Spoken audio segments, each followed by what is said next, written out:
The city of Oak Haven, nestled in the crook of the winding Serpentine River, breathed differently at night. By day, it was a place of purposeful clamor, the thrum of commerce downtown, the distant roar from the shuttered factories in the Rust Belt, the cheerful chaos of schoolyards in the leafy suburbs. But after midnight on a chill Monday in early April, the city held its breath. A damp cold, left over from a day of spitting rain, clung to the asphalt and slicked the cobblestones in the older districts. The moon, a shy sliver, offered little illumination, leaving the task to the inconsistent glow of streetlights, some buzzing erratically, others long extinguished. Inside the sprawling, modern complex of St. Jude's Regional Hospital, perched on a hill overlooking the downtown lights, the night shift hummed with its own particular energy. It wasn't silence, but a muted soundscape, the rhythmic sigh of ventilators from distant rooms, the soft chime of call buttons, the squeak of crepe-soled shoes on immaculately polished linoleum, the low murmur of voices exchanging vital information in clipped professional tones. The emergency department, the hospital's turbulent heart, was experiencing a rare lull. The usual weekend rush, fueled by accidents and alcohol, had subsided, leaving behind a sense of weary vigilance. Evelyn Reed, charge nurse for the night, stood near the brightly lit triage station, her silver-streaked hair pulled back severely, her face etched with the fatigue common to those who measured their lives in 12-hour nocturnal shifts. 20 years she'd walked these halls, seen the tide of human suffering ebb and flow. She'd witnessed miracles and profound tragedies, often within the same hour. Tonight, however, felt different. The quiet was deeper, the air charged with an odd stillness, like the pause before a dropped pin finally hits the floor. She scanned the digital chart updates on her tablet, her movements economical, precise. A broken wrist from a fall, an elderly man with pneumonia holding steady, a suspected appendicitis waiting on imaging results. Manageable. Routine almost. Across the wide bay, Dr. Eris Thorne, the attending physician, conferred with a fresh-faced resident, Dr. Lena Hansen. Thorne, lean and intense, with dark eyes that seemed to miss nothing, pointed towards subtle shadows on an X-ray displayed on a wall-mounted monitor. His voice was low, pedagogical, dissecting the image with practiced skill. He radiated competence, a necessary anchor in the unpredictable sea of emergency medicine. He thrived on the pressure, the challenge, but even he seemed to acknowledge the unusual calm, occasionally glancing towards the main entrance, as if expecting the inevitable interruption. Young Chloe Mathis, a nurse barely 6 months out of training, meticulously restocked a supply cart, her movements betraying a slight nervous energy. She still found the night shifts disorienting, the hospital transformed into a different, more spectral version of itself. She jumped slightly as a gurney rattled past, pushed by a yawning orderly heading towards the morgue elevator. A stark reminder of the stakes, even on a quiet night. In the waiting area, under the relentless glare of fluorescent lights, only a handful of people remained. A young man cradled his swollen hand, wincing periodically. An older woman sat ramrod straight, her face a mask of anxiety, waiting for news of her husband upstairs. The air smelled faintly of antiseptic, stale coffee, and the indefinable scent of human worry. It was 11:47 p.m., the precise moment the ordinary fabric of the night tore open. The electric hum was the first indication. The automatic doors at the main entrance, designed to welcome the sick, the injured, and their anxious loved ones, slid open with smooth hydraulic efficiency. Heads turned, not with alarm, but with the reflexive curiosity of those anticipating the next arrival. Paramedics, a worried parent carrying a feverish child.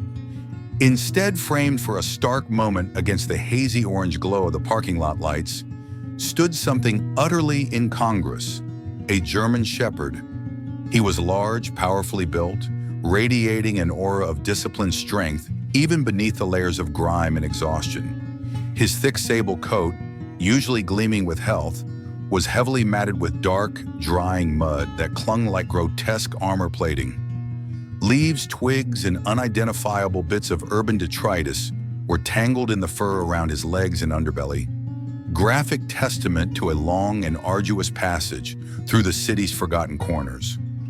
Water dripped from his muzzle, forming a small puddle on the pristine floor tiles. But it wasn't just his size or his disheveled state that commanded attention, freezing the low-level activity in the ER. It was the look in his deep, amber-brown eyes. They held a universe of weariness, a profound physical depletion that seemed to weigh down his very bones. Yet beneath the exhaustion burned a fierce, unwavering light, a desperate resolve, an intelligence that felt unnervingly focused, almost human in its intensity. And clutched with extraordinary gentleness in his powerful jaws, held securely but without pressure, was a bundle, small, shapeless, wrapped in a piece of faded gray flannel fabric that looked impossibly old and worn. This was Shadow, known in official records as K9 Maximus, Oak Haven Police Department, badge number 714. Retired 2 years prior after a distinguished service record marked by numerous successful tracks, apprehensions, and an uncanny knack for locating hidden evidence. His retirement was precipitated by a torn ligament in his left hind leg, sustained during the pursuit of an armed robbery suspect, an injury that left him with a barely perceptible limp but disqualified him from the rigors of active duty. He lived now in quiet retirement, a far cry from the sirens and adrenaline rushes of his former life. Tonight, however, he was operating far outside any training manual, driven by a primal loyalty that superseded procedure, pain, and exhaustion. He took a hesitant step forward, crossing the threshold into the brightly lit reception area. His claws, untrimmed and caked with mud, clicked softly, unnaturally loud in the sudden, shocked silence. He ignored the startled gasp from the waiting area, the widening eyes of Nurse Mathis, the way Dr. Thorne and Dr. Hansen abruptly stopped their conversation, turning towards the entrance with identical expressions of disbelief. Shadow's focus was absolute. He scanned the uniformed figures, the nurses in their scrubs, the doctors in their white coats, his gaze sweeping across them, searching. Was he looking for a familiar scent, a specific uniform, or simply a sign of competence, of help?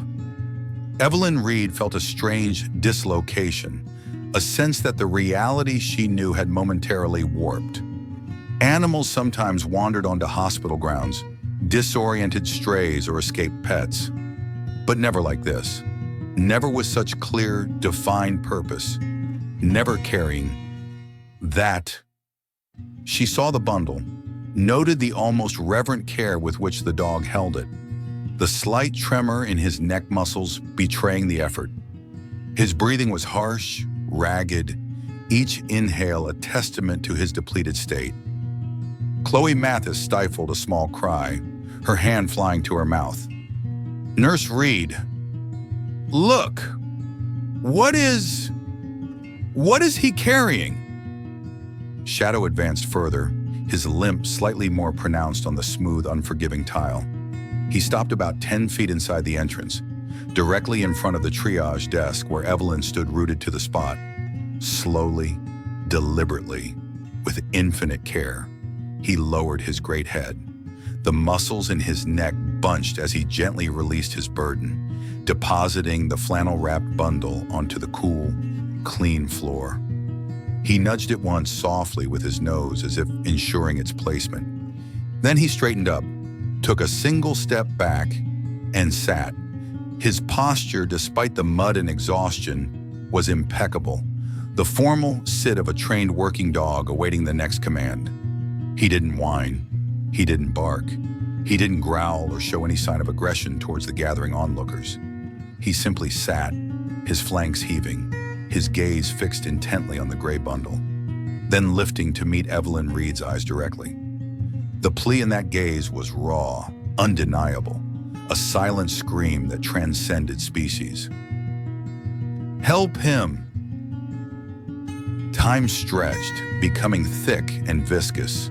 The background hum of machinery faded into insignificance. Evelyn could hear the frantic drumming of her own heart against her ribs, the rush of blood in her ears. A dozen protocols flashed through her mind: animal control, security, potential contamination. But they evaporated in the face of the sheer primal urgency of the situation. The dog's unwavering stare, the mystery of the bundle, curiosity and a deep-seated nursing instinct overrode procedure. She took a hesitant step forward, then another. Dr. Thorne was already moving swiftly towards them, his usual professional mask momentarily replaced by stunned disbelief. "Evelyn? What in God's name?" Evelyn knelt beside the bundle. Her hand trembled as she reached out. The flannel was rough beneath her fingertips, damp and unnervingly cold. The air around it held a faint, sour, neglected smell, mixed with the wet dog odor emanating from shadow. She began to carefully, gently unfold the layers of worn fabric. A collective intake of breath seemed to vacuum the air from the spacious ER. Gasps rippled through the staff and the few remaining patients. Nestled within the grimy flannel, revealed under the harsh fluorescent lights, was a baby. "Oh my God," Evelyn breathed, the words a strangled whisper, shock momentarily paralyzing her. She looked up at Dr. Thorne, her eyes wide with horror and disbelief. "Eris, it's a baby, a newborn, maybe only a few weeks old." The fragile stillness of the ER shattered instantly. The low simmer of activity exploded into a full, controlled inferno of emergency response. "Code Blue, Pediatrics! Crash cart to ER Bay 3, now!" Dr. Thorne's voice, sharp and resonant, sliced through the stunned silence, galvanizing the team. The years of training, the countless drills kicked in, overriding the sheer bizarreness of the situation. "Evelyn, with me! Let's move, people!" Hands, swift and sure despite the shock, reached for the infant. Evelyn, her initial paralysis broken, scooped the tiny form up with practiced gentleness. The coldness radiating through the thin undershirt and damp flannel was alarming, far below normal body temperature. "Severe hypothermia, Eris," she reported, her voice tight with urgency as she hurried toward the designated trauma bay. "Understood. Chloe, get the radiant warmer on full. Hansen, airway kit, and oxygen ready," Thorne directed, his mind already calculating, prioritizing. "We need vitals, IV access, warming measures, now." The ER, moments before suspended in disbelief, transformed into a vortex of focused activity. Nurses converged on Bay 3. The pediatric crash cart arrived with a rattle of drawers and equipment. Monitors were wheeled into place, their cables snaking across the floor. The rhythmic, agonizingly slow beep of a cardiac monitor began almost immediately as leads were attached to the baby's minuscule chest. Each beep a fragile assertion of life against the encroaching silence. Beep, beep, beep. 60 beats per minute, dangerously slow. Heart rate 60, respiration shallow, maybe 10 per minute, Dr. Hansen reported, her voice steady despite the tremor Evelyn could see in her hands as she positioned a tiny oxygen mask over the baby's nose and mouth. The hiss of oxygen filled the small space. "Sats are only 70%, Chloe added, clipping a pulse oximeter probe onto a tiny finger. "Skin is mottled, capillary refill delayed." "Severe shock," Thorne confirmed grimly, his stethoscope pressed against the baby's chest, listening intently to the faint, diminished lung sounds. "Likely septic from neglect, on top of the hypothermia and dehydration. We need broad-spectrum antibiotics ready as soon as we get access." Another nurse, Maria Rodriguez, a calm presence honed by years in pediatric emergencies, expertly swaddled the infant in specialized heated blankets, working around the monitor leads and IV attempts. Finding a usable vein on such a small, cold, dehydrated infant was a challenge. Maria's brow furrowed in concentration as she gently palpated a fragile arm. Veins are collapsed, trying the foot. Seconds felt like hours. The tension was thick enough to taste, metallic with adrenaline. Through all this controlled chaos, Shadow remained precisely where he had sat near the entrance. He hadn't moved a muscle, save for the rise and fall of his rib cage and the constant, vigilant swivel of his ears, tracking the sounds of the resuscitation. He was a statue carved from mud and loyalty. His head remained erect, his gaze fixed unwaveringly on the activity surrounding the child he had delivered. He showed no fear of the loud noises, the hurrying figures, the sharp commands. His calm was profound, almost unnerving. There was an intelligence in his stillness, a solemn awareness that silenced any stray thought of him as just a lost dog. He was a guardian, a silent witness, a sentinel who had completed his desperate delivery and now stood vigil, awaiting the outcome. Evelyn, while deftly assisting Dr. Thorne with preparing medications, couldn't stop her gaze from flicking back towards the German Shepherd. The questions hammered at her consciousness. How? How did he know? Oakhaven was a sprawling city. How had he navigated miles of unfamiliar streets, crossed busy intersections, ignored countless distractions, and arrived here? At the emergency entrance? Had someone trained him, sent him? Or was this something else, something deeper, an instinct born of desperation and an unbreakable bond? The logic circuits in her pragmatic nurse's brain fizzled against the sheer impossibility of it. "Got access," Maria announced, relief flooding her voice as she secured a tiny IV catheter in a vein on the baby's ankle. Starting warm saline bolus, slow push. "Good work, Maria. Let's get bloods drawn. CBC, chemistries, cultures, lactate," Thorne ordered. "And someone call NICU. Give them a heads up. This little one is critical. We'll need a full workup upstairs." Minutes crawled by, measured in the fractional rise of the oxygen saturation percentage on the monitor, the slight quickening of the heart rate. The team worked in near silence now, a well-oiled machine operating with focused intensity.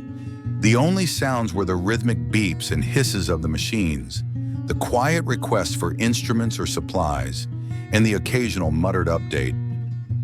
Beep, beep, beep, beep. 75 beats per minute.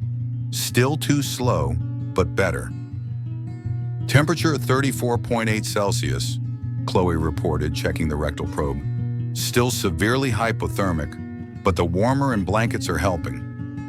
Sats up to 88% on blow-by oxygen, Hansen added, adjusting the flow. A faint, almost imperceptible pinkish tinge began to creep back into the baby's grayish lips and nail beds. His tiny chest seemed to rise and fall with slightly more depth, though his breaths remained shallow. Dr. Thorne listened again with his stethoscope. Breath sounds still diminished, but maybe slightly improved air entry. "Let's hold off on intubation for now. See if the warming and fluids bring him around more." He straightened up, running a hand through his already tousled hair. His expression remained grave, but the initial knife-edge tension had eased fractionally. He's stabilizing, marginally, but he's fighting. A collective, almost silent sigh of relief permeated the bay.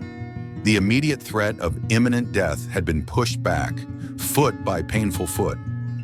The infant, whose life had hung by the thinnest of threads, had been granted a chance delivered by a mud-caked, exhausted German Shepherd sitting stoically 20 feet away.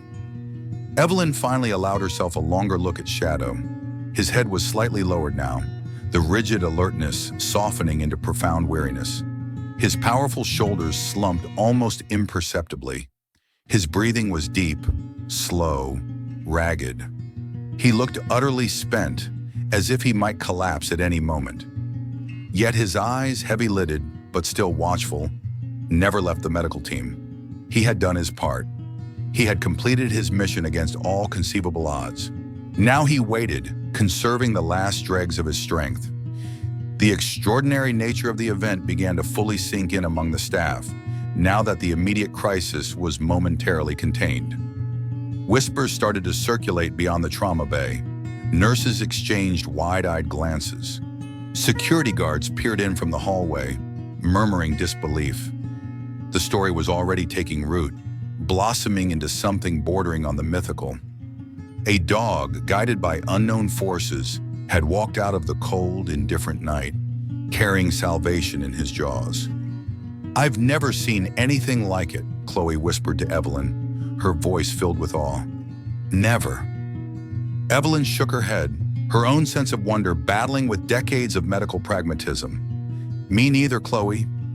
Me neither." She looked again at Shadow, this silent, enigmatic hero. The mystery of his journey, the identity of the child, the circumstances that led to this desperate act. These questions hung heavy in the air, secondary only to the fragile life now being fought for in Bay 3. The NICU transport team arrived, their specialized incubator looking like a futuristic pod. With utmost care, the infant, temporarily designated John Doe, though Evelyn found herself thinking of him as Leo, the lion-hearted fighter, was transferred, monitors reconnected, lines secured. As the team wheeled the incubator towards the elevators leading to the specialized upper floors, Dr. Thorne gave Evelyn a brief nod. "Good work, everyone, especially you, Evelyn. Keep me posted on his progress." "Will do, Eris," she replied, watching the incubator disappear. She turned back towards the entrance. Shadow was still there, unmoving, waiting. Now that the baby was gone from sight, a new phase of the mystery had begun. Who was this child, and where was his mother? The dog held the key, but he wasn't talking. The next step, Evelyn knew, involved the police. She picked up the phone to notify security dispatch, requesting law enforcement assistance for a foundling case, adding the almost unbelievable detail: the reporting party appears to be a German Shepherd. Detective Marcus Miller nursed his third cup of lukewarm coffee, the bitter liquid doing little to cut through the fatigue that settled deep in his bones around midnight. The precinct hummed with a low-level thrum of late-night activity. Keyboards clicking, phones ringing intermittently, the occasional burst of harsh laughter from the holding cells down the hall. Miller's desk was a monument to bureaucratic entropy. Stacks of case files threatening to avalanche, styrofoam coffee cups in various stages of decay, and a scattering of crime scene photos peeking out from manila folders. He was currently wading through the tedious paperwork for a string of recent smash-and-grab burglaries downtown, his eyes gritty, his focus fraying. 15 years on the Oak Haven force had sanded down most of his youthful idealism, replacing it with a weary pragmatism and a deep understanding of the city's shadowed underbelly. He'd seen the spectrum of human behavior, from breathtaking acts of kindness to depths of cruelty that still managed to surprise him. He thought he'd encountered just about every bizarre scenario the city could conjure. He was wrong. The phone on his desk jangled, startling him. He picked it up, cradling it between his shoulder and ear. "Miller." "Marcus, it's Dave down at dispatch." The familiar voice crackled over the line, tinged with an unusual note of amusement, disbelief. "Got a weird one for you from St. Jude's ER." Miller sighed inwardly. Hospital calls usually meant grim news: assaults, overdoses, unattended deaths. "Yeah, Dave? What's up?" "Foundling reported infant. Patrol usually handles these. Standard procedure.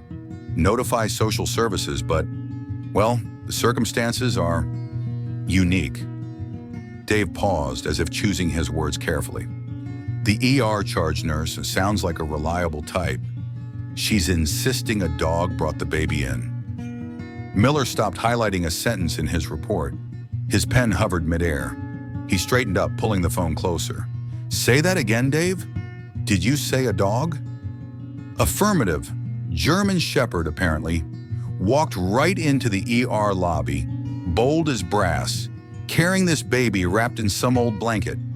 Staff are buzzing. Sounds like something out of a movie.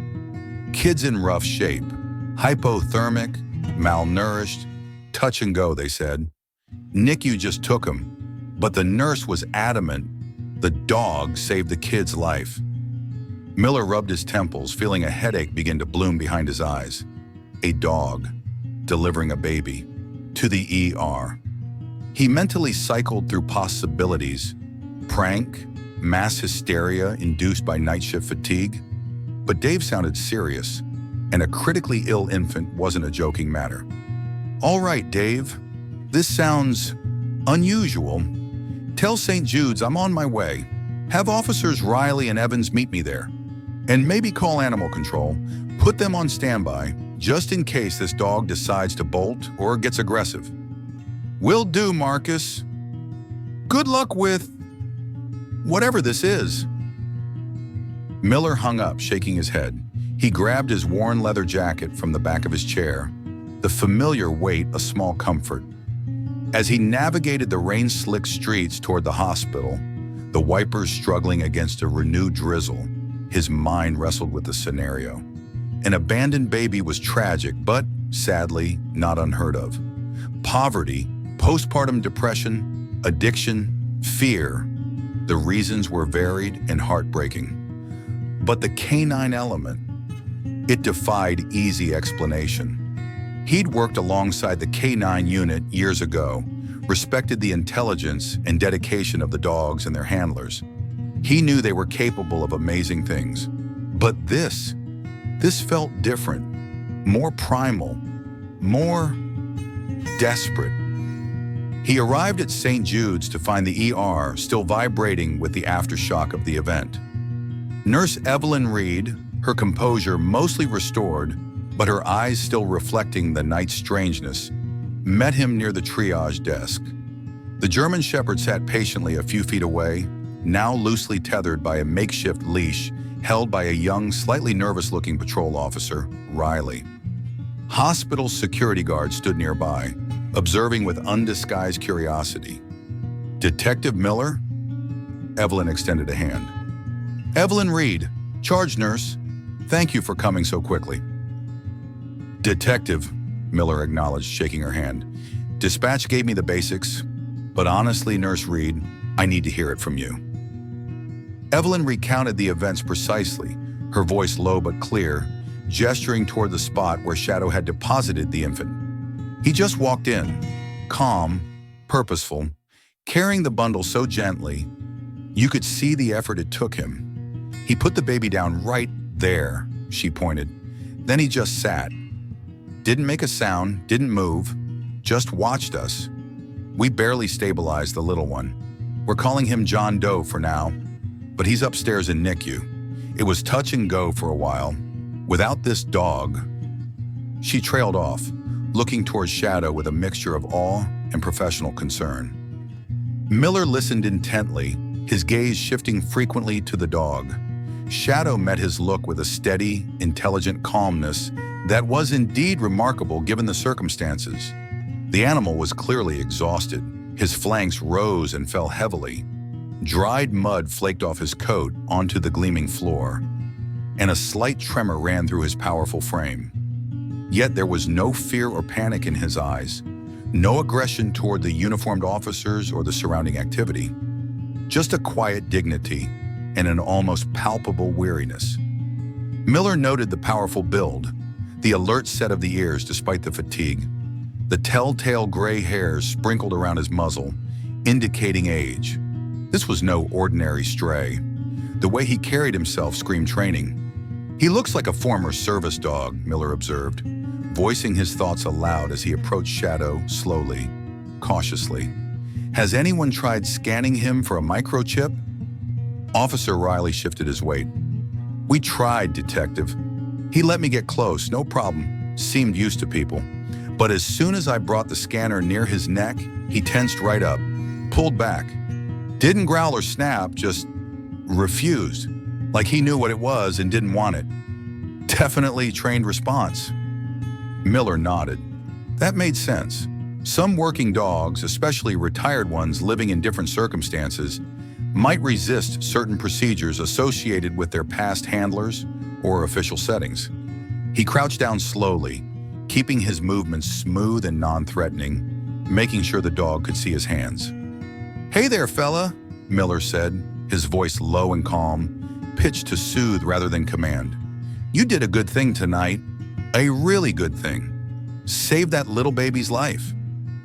Shadow watched him, head tilted slightly, his intelligent eyes assessing Miller's posture, scent, tone. Miller recognized the look, the careful evaluation of a potential threat or authority figure. He noticed the worn plain leather collar around the dog's neck. No tags, no identifying information. He extended his hand slowly, palm down, letting the dog make the first move. After a moment's hesitation, a long, assessing pause, Shadow leaned forward almost imperceptibly and gave Miller's fingers a brief, dry sniff. There was a flicker of something in the dog's eyes, perhaps recognition of a familiar scent signature overlaid with the hospital's antiseptic tang. Gun oil, leather, precinct coffee, something fundamentally police.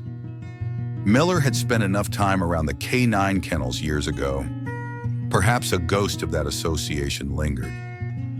"Okay, boy," Miller murmured, sensing a fragile acceptance.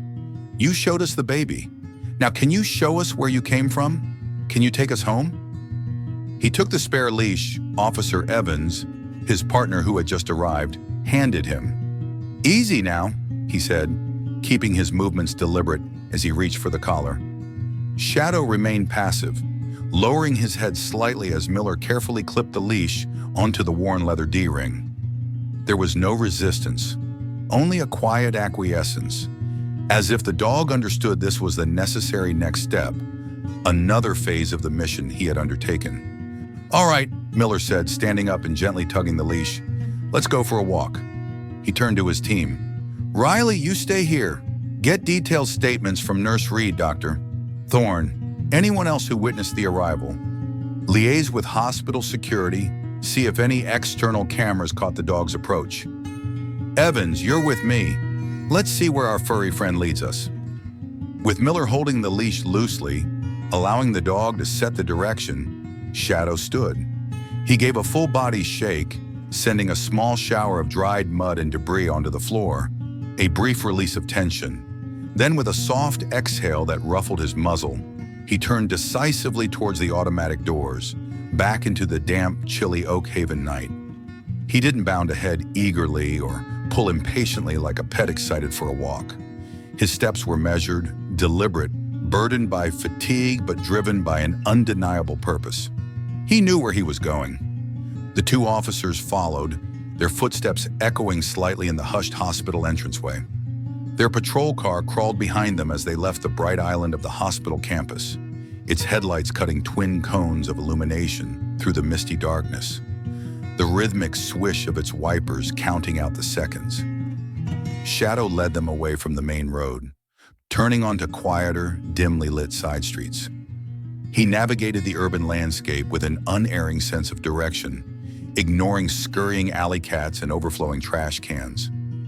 He paused briefly at intersections, his head lifting, ears swiveling, nose twitching as he sampled the air currents, confirming his route not by sight alone, but by a complex map woven from scent, sound, and memory. They walked in a heavy silence, broken only by their own breathing, the click of Shadow's claws on the pavement, his occasional ragged pant, and the low, persistent hum of the cruiser's engine idling behind them. Block after block slipped by. The character of the neighborhood shifted subtly, then dramatically. Well-kept lawns and sturdy brick houses gave way to cracked sidewalks, peeling paint, and chain-link fences patched with rust. Streetlights became sparser, their light weaker, casting long, distorted shadows that seemed to swallow the narrow streets. They crossed the invisible line into the district known colloquially as the Rust Belt, a part of Oak Haven hollowed out decades ago when the textile mills and factories lining the Serpentine River had closed, leaving behind a legacy of unemployment, decay, and quiet desperation. The air here felt heavier, tasting of damp concrete, neglect, and the faint, pervasive smell of industrial decline. "Where the hell is he taking us, Miller?" Officer Evans muttered, his breath misting in the cold air. He pulled his jacket collar higher, scanning the dark windows and deserted porches with a wary eye. This was not a part of town where pleasant strolls typically occurred after midnight. Miller didn't answer immediately. He was watching Shadow, fascinated and increasingly disturbed by the dog's unwavering focus. There was no hesitation, no casting about for a lost scent trail. It was as if he were following an invisible thread, pulled taut by an urgent need. He knew this route intimately, every broken paving stone, every shadowed alleyway. This was his territory. After nearly 20 minutes of walking, penetrating deeper into the heart of the neglected district, Shadow slowed his pace. He turned onto Elmwood Street, a narrow, potholed lane lined with dark, silent houses huddled together like forgotten relics. Most appeared vacant, their windows boarded up or covered with grimy plastic sheeting, resembling blind, cataract-filled eyes. Weeds grew thick and rampant in the small, untended front yards, reclaiming the cracked concrete walkways. The atmosphere was thick with desolation, a palpable sense of abandonment. Shadow stopped abruptly, dead center on the sidewalk, in front of one particular house. It was perhaps marginally less derelict than its immediate neighbors, but radiated the same aura of profound neglect. Faded blue paint hung in long, curling strips from the warped wooden siding. The small front porch sagged precariously to one side, its steps rotten. One of the front windows was cracked across its width, the jagged edges crudely patched with gray duct tape and a flattened cardboard box. And the front door, scarred, weathered, paintless in patches, stood slightly ajar, a dark, uninviting slit opening into the house's unseen interior. A faint, sour, unpleasant smell, dampness, decay, something else vaguely organic, drifted out from the opening, noticeable even in the cold night air. Shadow stood motionless, his body tense. He looked first at the dark opening of the door, then turned his head, looking back directly at Miller. A low, guttural whine finally escaped his throat. Not a sound of distress or aggression, but a complex vocalization that seemed to convey confirmation, urgency, and perhaps the final handing over of a terrible burden. "This is the place."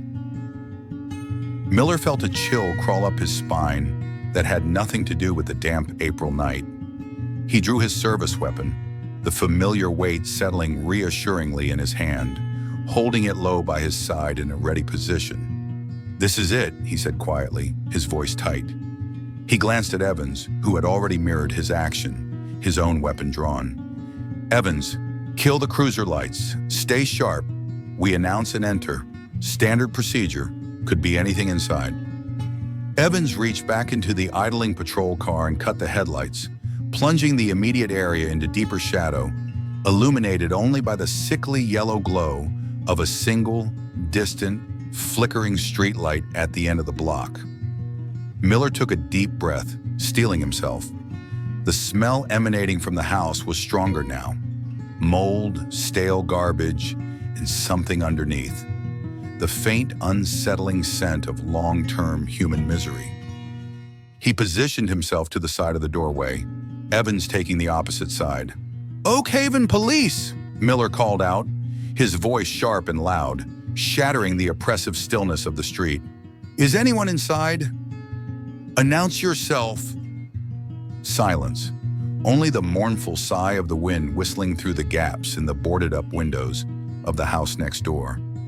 The rustle of unseen debris skittering across the pavement. Miller nodded curtly to Evans. With his partner providing cover, Miller used his foot to push the door open wider. The groan of protesting hinges echoed eerily in the night. He clicked on his heavy-duty flashlight, its powerful beam cutting a bright swath through the oppressive darkness within, illuminating a maelstrom of swirling dust motes. Shadow, leash trailing, didn't wait for a command. He pressed forward slightly, nudging Miller's leg almost impatiently. then stepped purposefully across the threshold, disappearing into the gloom. The officers exchanged a final wary glance, then followed him into the heart of the mystery, into the heavy, waiting silence of the abandoned house. The flashlight beams sliced through the Stygian darkness, revealing a scene of chaos frozen in time. The air inside the house was thick, almost chewable, a noxious cocktail of stale cigarette smoke, damp plaster, pervasive mildew, the unmistakable sour tang of spoiled milk, and the gut-churning miasma of rotting food. Dust lay like a shroud over everything, thick and gray, disturbed only by a set of recent tracks leading deeper into the house. The faint, smudged outlines of small adult footprints, interspersed with the much clearer, sharper impressions of canine paws.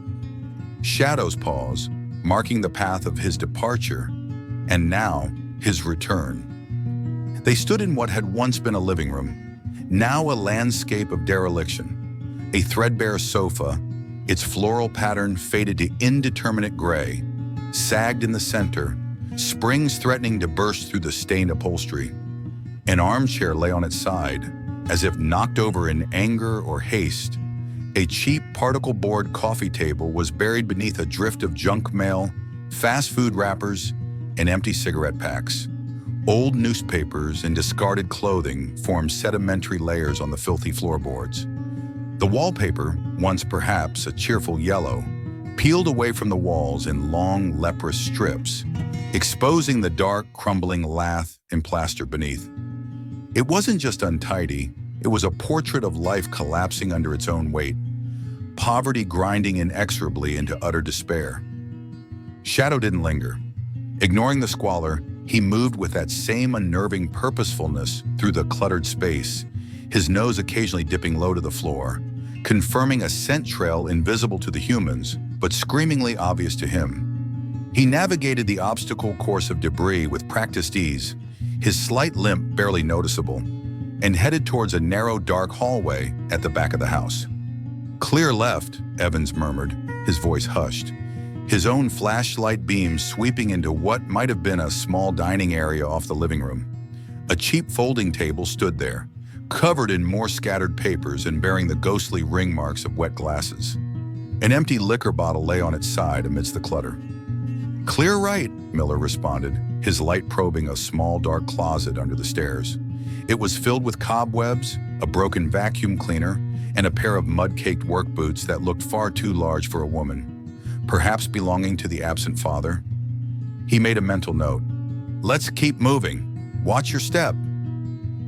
The wooden floorboards groaned and creaked under their combined weight with each cautious step, the sounds unnervingly loud in the oppressive silence. Dust motes danced like frantic ghosts in their flashlight beams. Shadow paused at a closed door at the very end of the narrow hallway. He sniffed intently along the bottom edge, his tail giving a single anxious twitch. He then looked back pointedly at Miller, emitting another low, urgent whine, more insistent this time. This was the place, the destination. Miller exchanged a weighted glance with Evans. This felt different, more significant. He holstered his weapon momentarily, needing both hands. He reached out and placed his hand on the doorknob. It was cold, brass, and felt slightly sticky to the touch.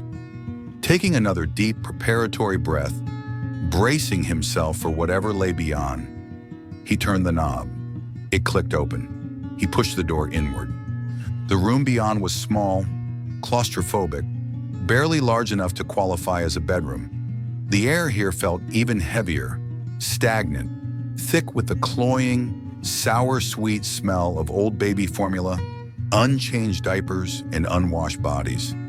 It was dimly lit by the weak gray ambient light filtering through a single, grime-streaked window that overlooked a desolate backyard, choked with waist-high weeds and littered with rusted metal scraps. In the far corner, casting a long, distorted shadow in their flashlight beams, stood an old wooden crib. Its white paint was chipped and peeling, revealing the dark wood beneath. The mattress inside was bare, stained with faded yellow patches and darker, more recent-looking damp spots. This, unequivocally, was where the infant Leo had spent his short, miserable life. The immediate vicinity of the crib told a heartbreaking story. Scattered on the floor were poignant artifacts of a life lived on the absolute edge. A half-empty crushed box of the cheapest brand of diapers, a few tiny worn baby clothes, a stained onesie, a pair of knitted booties unraveling at the heel, tossed carelessly onto a nearby rocking chair draped with a tattered thin blanket, a small plush teddy bear, its fur matted and grimy, lying face down on the dusty floorboards, its button eyes seeming to stare sightlessly into the pervasive gloom. Tucked almost protectively near the base of the crib, Miller's light picked out two more details: an empty, dented metal dog food bowl, licked clean, and beside it, a small, tightly woven nest constructed from a couple of threadbare towels, and another piece of the same gray flannel that had wrapped the baby. This was clearly Shadow's sleeping place, positioned strategically, protectively, beside the infant's crib. A silent testament to his unwavering guardianship. Shadow walked slowly, reverently, towards the crib. He didn't jump up or put his paws on the rail like an inquisitive pet. He simply stood beside it, lowered his great head over the edge, and inhaled deeply, his sensitive nose absorbing the lingering scent of the baby. Milk, powder, fear, life, from the stained mattress. A low, mournful sigh shuddered through his body, a sound thick with exhaustion, and perhaps a profound sense of loss, even knowing the child was now, hopefully, safe. Then, as if the last of his strength had finally deserted him, as if the completion of this final act of guidance allowed him to surrender, his legs buckled slightly. He sank heavily to the floor beside the crib, curling himself tightly into his makeshift nest of blankets. His muzzle rested on his paws, his amber eyes closing almost immediately. The journey, the frantic delivery, the tense wait at the hospital, the final trek back to this place of sorrow, it had all taken an immense toll. He had led them to the source. He had closed the circle. He had done all he could. Deep, ragged breaths soon signaled that sleep, profound and necessary, had claimed him.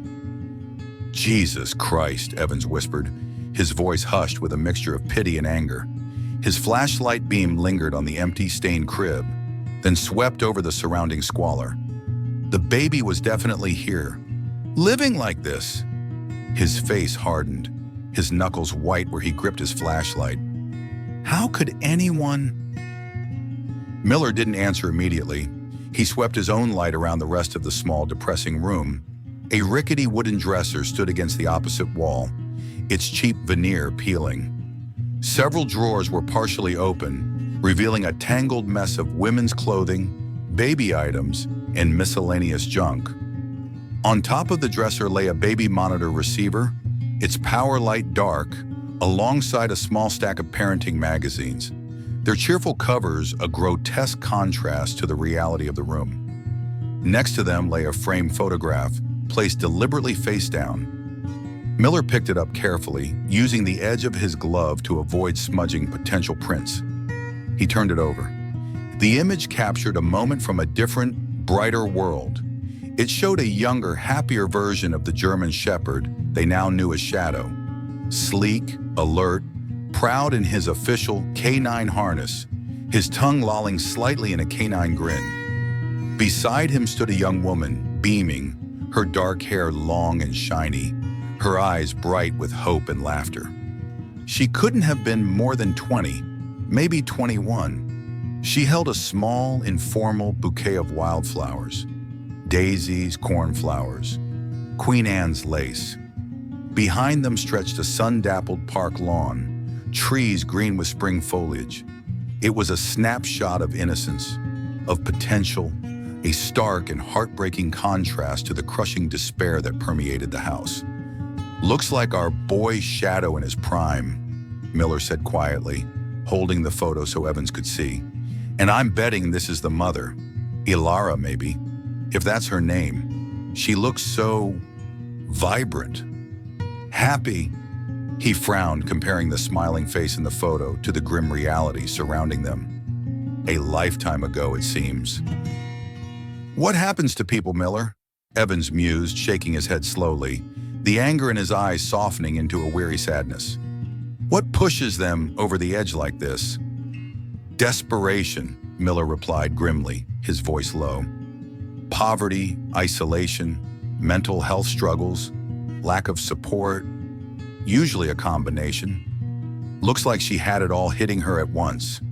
He placed the photo carefully into an evidence bag Evans handed him. "Bag the bear too, the blanket from the crib, maybe that onesie, anything with potential DNA or prints.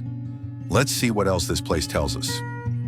While Evans began the meticulous process of documenting and collecting potential evidence from the baby's room, photographing the scene, carefully bagging items, dusting for latent prints on the dresser and crib rails, Miller moved back into the main part of the house, his search becoming more methodical, his senses on high alert. He returned to the dining area, his flashlight playing slowly over the scattered papers Evans had noted earlier on the folding table. He sifted through them carefully with a gloved hand. Bills mostly, piles of them. Final notices from the utility companies, gas, electric, water, stamped with ominous red warnings. An eviction notice from a property management company dated 2 weeks prior, citing months of unpaid rent. Letters from collection agencies demanding payment for credit card debts. Medical bills presumably from the baby's birth. Even a payday loan with exorbitant interest rates. It was a paper trail mapping a rapid descent into insurmountable financial crisis. Many of the envelopes were unopened, tossed aside as if the occupant couldn't bear to face the contents. He moved into the kitchen. The smell here was overpowering, forcing Miller to breathe shallowly through his mouth. Dirty dishes, coated in dried, moldering food remnants, were piled high in the stained sink. The countertop was sticky, littered with empty instant noodle packages, crumpled fast food bags, and several empty baby formula cans, the cheapest store brand available. A meager collection of chipped plates and mugs sat in a dusty dish rack. The linoleum floor was grimy, sticky underfoot. The refrigerator stood slightly ajar, its seal broken, emitting a truly foul stench of decay. Miller hesitated, then pulled it open wider with the end of his flashlight. The sight was bleak. Inside, on the wire racks, sat only a half-empty carton of milk, clearly spoiled, its contents curdled, a single blackened banana, and a wilting head of iceberg lettuce dissolving into brown slime in the crisper drawer. The freezer compartment contained nothing but frost and a single, freezer-burned hot dog. The poverty wasn't just suggested, it was absolute, stark, and visceral. This wasn't just neglect, it was starvation knocking at the door. His flashlight beam caught something white tucked behind a greasy toaster on the countertop near the sink. A crumpled envelope, partially hidden beneath a stack of junk mail flyers. It looked out of place amidst the grime, cleaner than its surroundings. Miller picked it up carefully, using the tip of his pen to lift it without disturbing potential prints. It was a standard white envelope, unaddressed, unsealed. Inside, he could feel a folded sheet of paper. He carried it back towards the slightly less fetid air of the hallway, Evans joining him, having finished his initial sweep of the baby's room. Miller carefully unfolded the single sheet of cheap lined paper. It had been torn hastily from a spiral notebook, the edges ragged. The handwriting was immediately striking, erratic, looping, jagged. The letters varied wildly in size, slanting sharply across the page, sometimes colliding with each other. It was clearly written under extreme emotional duress, the pen strokes digging deep into the paper in places, lighter and shakier in others. Several words were blurred, smudged, as if by tears falling onto the wet ink. Miller held his flashlight steady, illuminating the desperate scrawl, and began to read aloud, his voice low and flat, letting the raw words hang heavy in the silent, dust-filled house.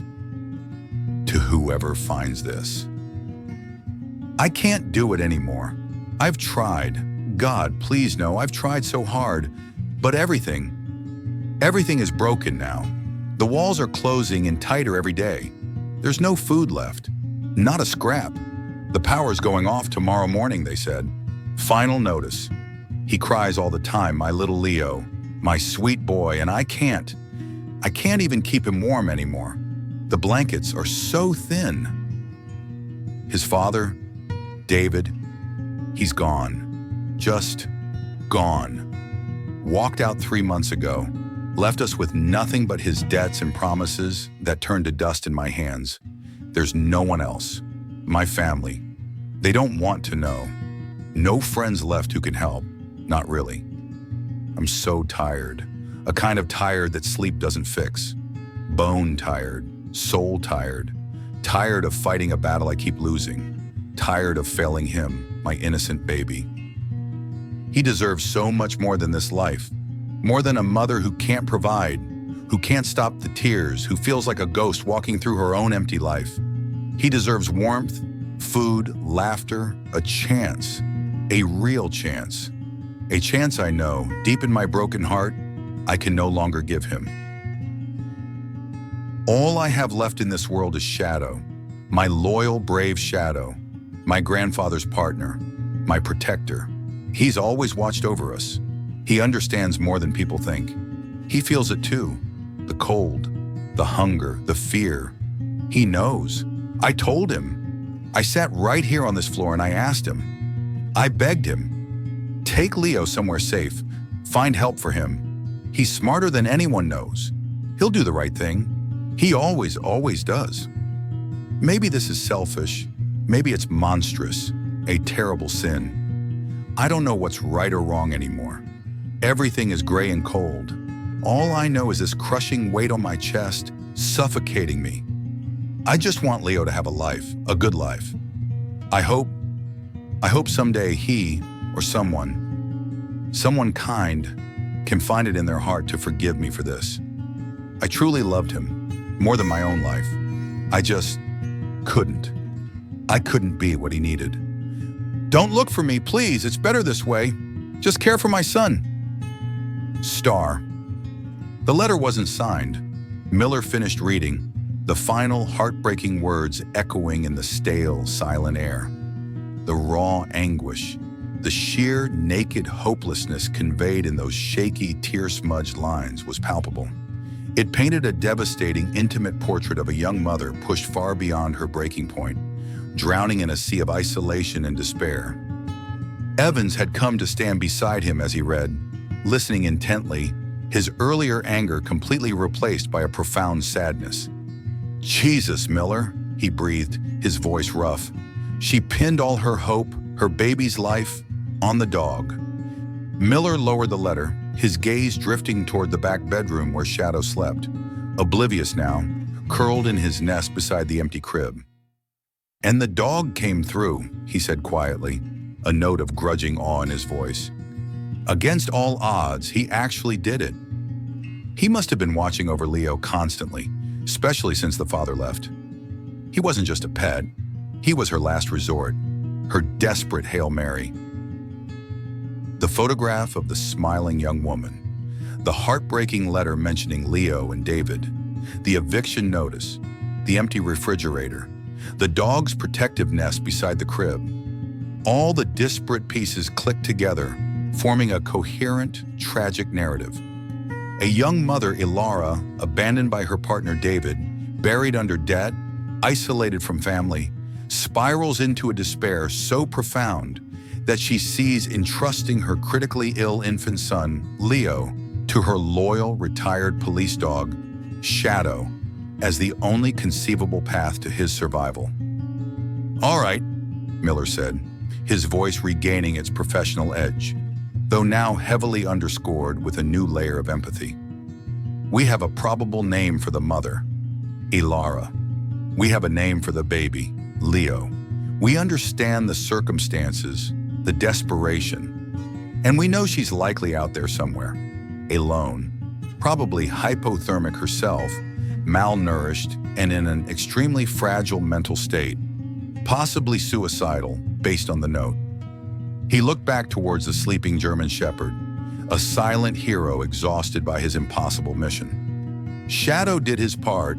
He got Leo to safety and led us here. Now it's our turn to find Elara, before it's too late. Elara drifted, not sleeping, not truly awake, but caught in a liminal state, a gray fog of exhaustion, guilt, and gnawing emptiness. Time had lost all meaning, stretching and compressing in unpredictable ways. Had she been walking for hours, or was it already the next day? The city flowed around her like a river of indifferent concrete and flickering lights, its familiar landmarks rendered strange and menacing through the lens of her despair.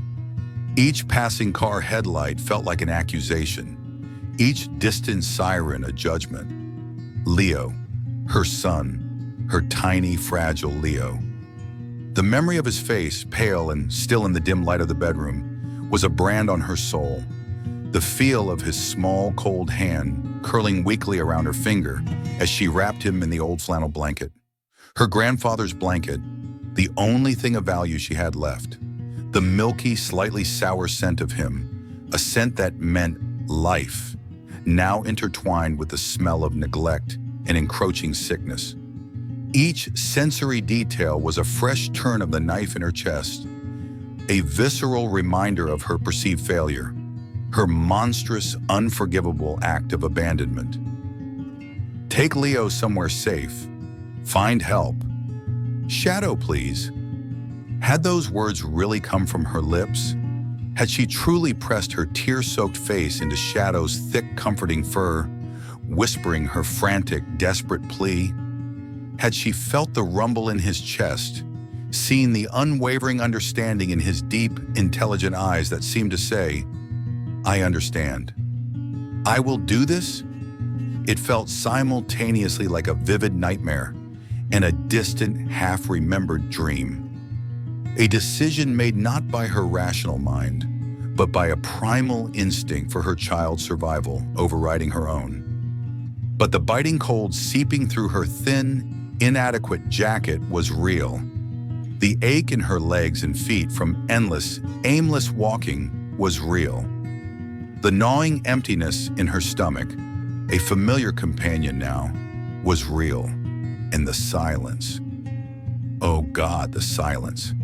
The terrifying, echoing void where Leo's soft cries, his gurgles, even his fretful whimpers should have been. That silence was the most damning reality of all. It screamed her failure louder than any accusation. Life hadn't always been this landscape of gray despair. Elara clung fiercely to fragmented memories of warmth and light, like a freezing person huddling over dying embers. There was David, charming, laughing David, with his easy smile and his grand, intoxicating plans for their future. He'd swept into her life like a summer storm when she was 19, working double shifts at the Riverview Diner, trying to save enough tuition for a phlebotomy course at Oak Haven Community College. He'd seemed so confident, so full of life, painting pictures of a cozy little house, a garden, a family. He'd even charmed Shadow, her stoic, watchful companion, inherited from her beloved grandfather after the old K9 handler passed away 2 years prior. Shadow, retired from the force due to the chase injury that left him with that slight, almost imperceptible drag in his left hind leg, had been her rock, her furry confidant. David had initially been wary of the big dog, intimidated by his quiet intensity, but eventually David's easygoing nature seemed to win Shadow over, or at least achieve a state of wary tolerance. Then Leo arrived, small, perfect, utterly dependent. He had turned their world upside down, filling the small rented house with his presence, demanding constant attention, yet bringing a fierce, overwhelming love Elara hadn't known she was capable of feeling. For a few precious months, happiness felt tangible, fragile, but real. Elara poured every ounce of her energy into being a good mother, discovering reserves of patience and strength she never knew she possessed. David seemed happy too initially. He'd proudly show off pictures of Leo, boast about his son. But the cracks began to appear quickly.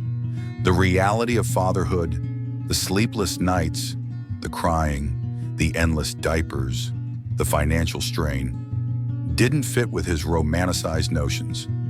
His grand plans remained ephemeral, always just around the corner, but never materializing. He lost a construction job, then drifted through a series of short-lived gigs. His easy laughter grew infrequent, replaced by sighs of frustration, then sharp words, then outright resentment. The arguments started insidiously, quiet, tense whispers late at night about unpaid bills, escalating into bitter, shouting matches that echoed through the thin walls, making Leo scream and Shadow pace nervously, positioning his large body between Elara and David. A low rumble vibrating in his chest, a silent warning. Elara tried to hold things together, taking on extra cleaning shifts when she could find someone, a reluctant neighbor, to watch Leo for a few hours, stretching every dollar until it screamed.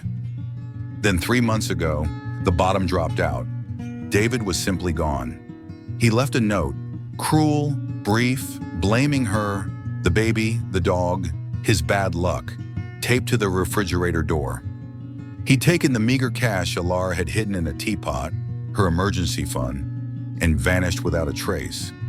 The silence he left behind was deafening, terrifying. She was utterly alone, with a 5-month-old baby, a stack of bills David had run up in their names, an eviction looming, and no safety net whatsoever.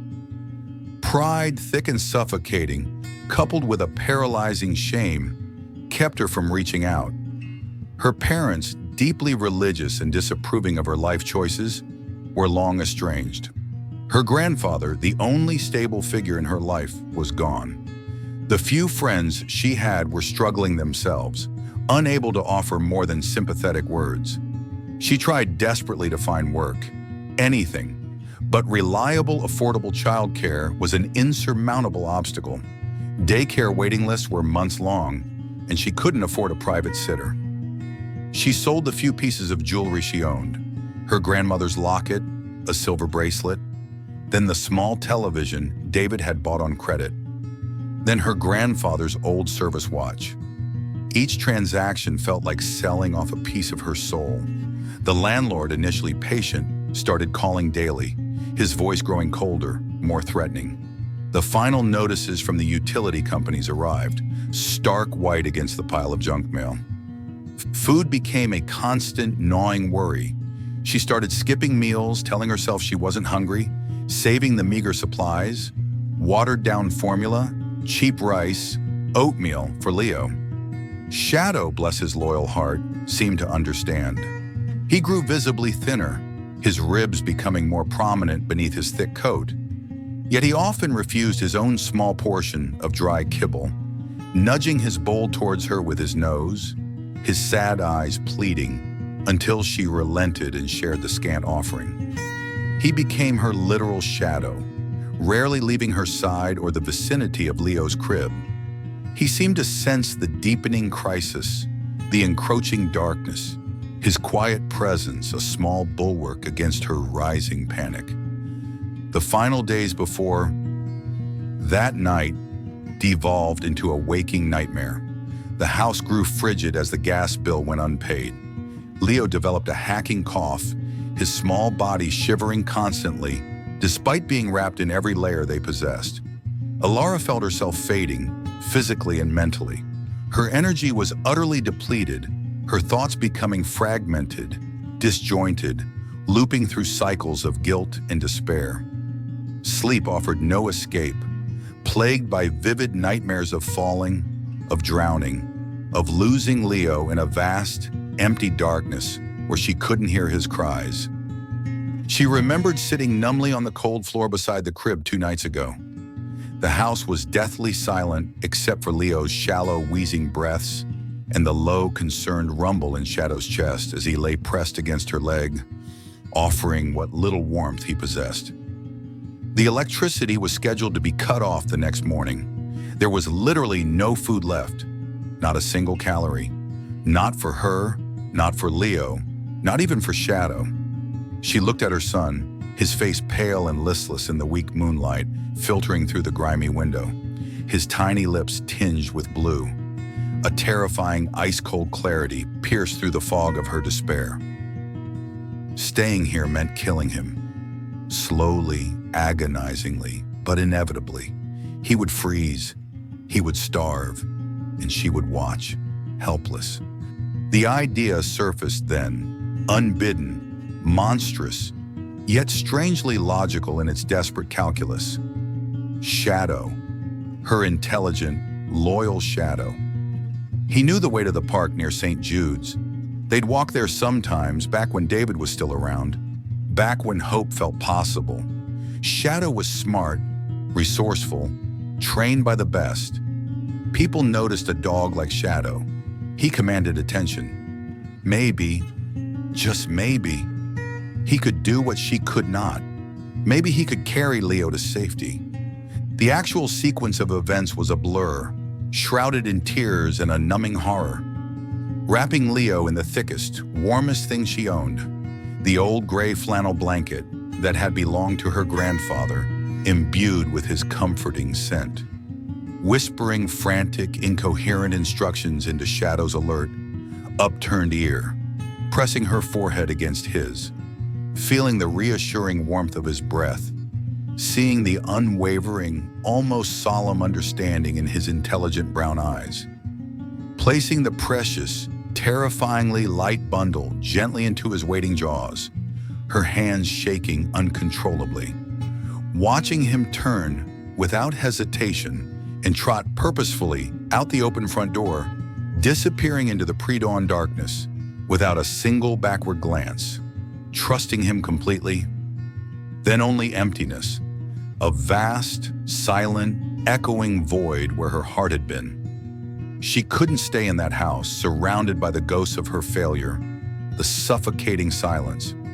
She stumbled out soon after Shadow left, leaving the door ajar, pulling her thin jacket tighter against a cold that seemed to emanate from within. And she just walked, aimlessly, hour after hour, propelled by a numb horror, putting distance between herself and the scene of her ultimate failure. Now huddled on a cold, damp metal bench in the pre-dawn gloom of Oak Haven Central Park, the city's largest green space, Elara felt the last dregs of her physical and emotional strength ebbing away. A fine, misting rain had begun to fall, soaking through her thin jacket, plastering her dark hair to her scalp. The cold had seeped deep into her bones, making her shiver uncontrollably.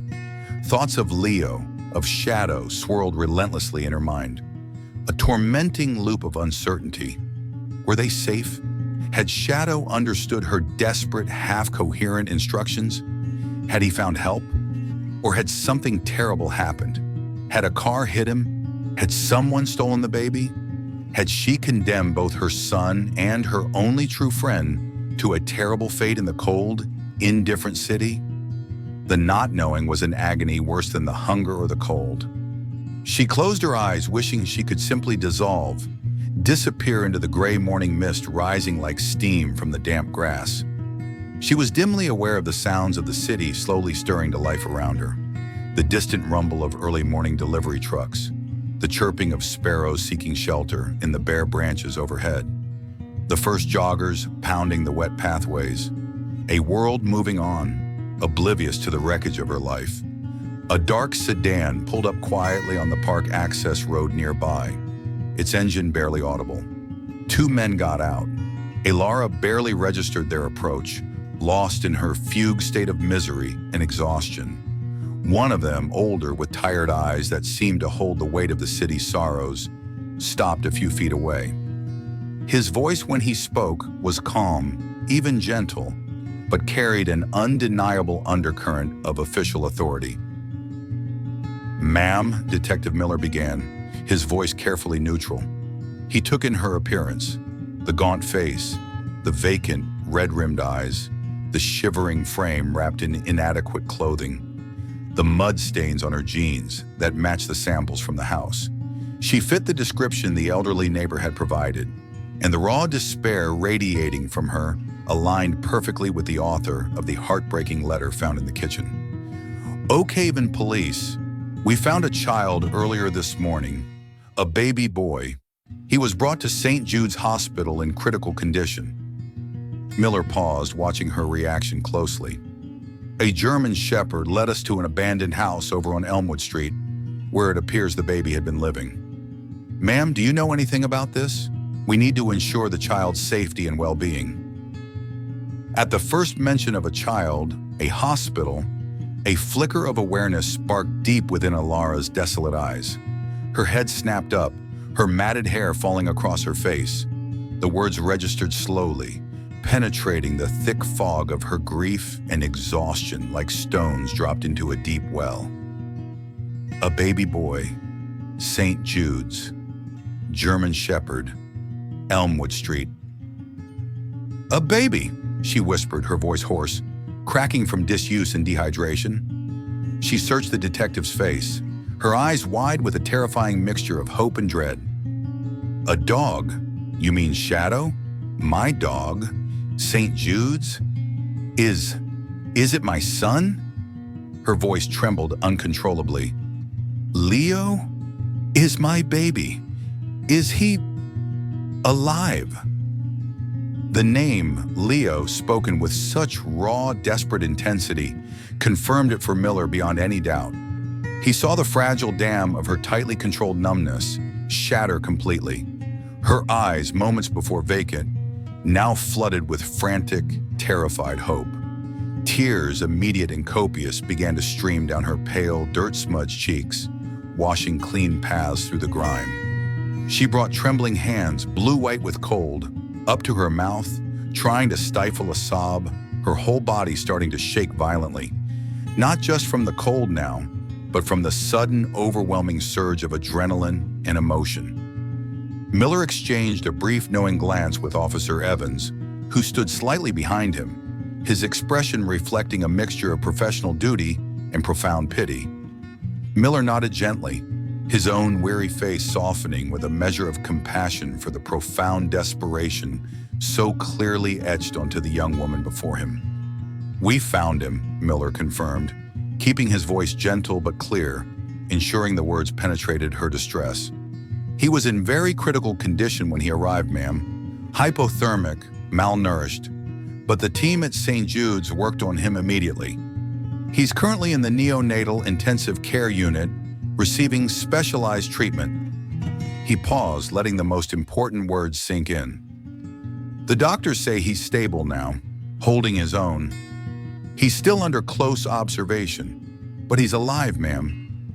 Your son, Leo, is alive. A choked, guttural sob escaped Elara's lips, followed by another, and then another, until the sounds tore from her slight frame in great, gasping waves. The agony of uncertainty, the crushing weight of guilt, the terror of the unknown, it all coalesced and then shattered, replaced by a tidal wave of relief so potent, so overwhelming, it was physically painful. Alive. Leo was alive. Shadow. Her incredible, loyal Shadow. He had done it. He had actually done it. He had saved her baby. The realization buckled her knees and she would have collapsed onto the wet pavement if Evans hadn't moved quickly to support her. Medical personnel, whom Miller had requested wait discreetly in a nearby ambulance called as a precaution before they approached her, moved forward swiftly now. They gently helped the weeping, trembling Elara to her feet, wrapped her in thick, warm blankets, assessed her vital signs, and guided her towards the waiting ambulance for immediate medical evaluation. She was severely malnourished, dangerously dehydrated, exhibiting clear signs of hypothermia, and suffering from extreme emotional distress and shock. As they prepared to transport her to St. Jude's, not under arrest, Miller had clarified to the paramedics, but for urgent medical care and eventual reunification with her child, pending evaluation by social services, Elara, cocooned in blankets on the stretcher, began to speak. The words tumbled out between residual, shuddering sobs, disjointed fragments of her story offered up like shards of broken glass. His father?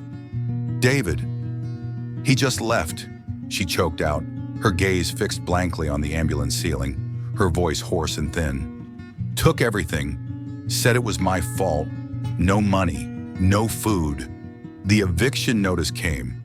Leo got sick, so sick, coughing all night, so cold. The house was freezing. Her voice trailed off, thick with shame and exhaustion. I didn't know what else to do. I couldn't let him die there. I couldn't. She squeezed her eyes shut, fresh tears leaking from the corners. Shadow, he's always been so smart. My grandfather trained him so well. He knew Leo. He loved him too. I told him. I sat on the floor and I begged him. Find help. Take him somewhere safe. Please, Shadow. Please. It was the only way I could think of. The paramedics exchanged somber glances with the police officers riding with them. The raw desperation in her voice, the impossible, almost mythical faith she had placed in her dog, it was profoundly heartbreaking. Miller listened silently, his expression carefully neutral, but his earlier professional detachment had long since evaporated. It had been replaced by a complex brew of duty, pity, and a grudging respect for the incredible bond between the desperate mother, the endangered child, and the extraordinary dog who had bridged the gap between tragedy and hope. The puzzle pieces fit, forming a devastating picture not of criminal neglect, but of utter, soul-crushing despair meeting unwavering canine loyalty. Shadow wasn't just a hero, he was the living embodiment of a mother's last, most desperate prayer. The ambulance carrying Elara slipped quietly into the St. Jude's emergency bay, pulling up to the very same automatic doors that Shadow had approached with such solemn purpose less than 12 hours earlier.